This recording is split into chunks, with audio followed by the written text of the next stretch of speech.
আসসালামু আলাইকুম। ওয়ালাইকুম আসসালাম। মামা, এই পৃথিবী ধ্বংস হওয়ার পরে কিভাবে আল্লাহ আবার পুনরায় মানুষ জীবিত করবে? আচ্ছা আচ্ছা, মানে এই পৃথিবী ধ্বংস হওয়ার পরে আল্লাহ কিভাবে পুনরায় মানুষ জীবিত করবে। এখন তুমি কি এটা বিশ্বাস করো না আল্লাহ পুনরায় মানুষ জীবিত করবে? করি। কিন্তু তোমার এই প্রশ্নটা তুমি কেন করেছো?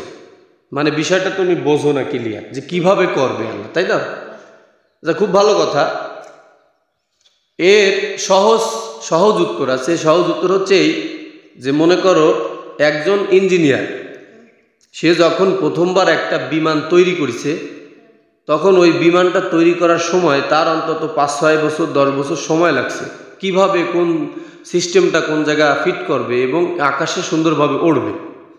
এখন প্রথমবার যখন 10 বছর সময় লাগেছে, পরে ওই বিমানটা তৈরি করতে গেলে কি 10 বছর লাগবে? লাগবে না। তার কারণ হচ্ছে ওর সিস্টেমটা আগে থেকেই তার জানা আছে, এই জন্য পরের বার তৈরি করতে আর কষ্ট হবে না।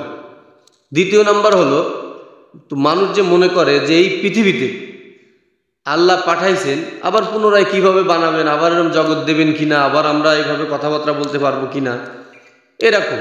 তো এটার খুব সহজ একটা অ্যান্সার, যে মনে করো তোমার বয়স কত? 11। তো এই 11 বছর হয়েছে তুমি দুনিয়ার বাতাস টাতাস দেখতে পারো, তাই না? এই 11 বছর আগে তুমি কোন জায়গায় ছিলা সে কি তোমার মনে আছে? কি তুমি যে 11 বছর আগে কোথাও ছিলে, এটা কি সত্য না মিথ্যা? সত্য না?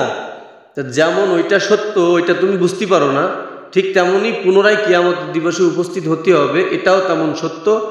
ওটা আল্লাহ আমাদের মেধা থেকে ভুলাই দিছেন এবং সময় মতো তিনি সেটা জাহির করবেন, বাস্তবায়ন করবেন। ধন্যবাদ। ভালো লাগলে আমাদের ভিডিওটা লাইক করবেন।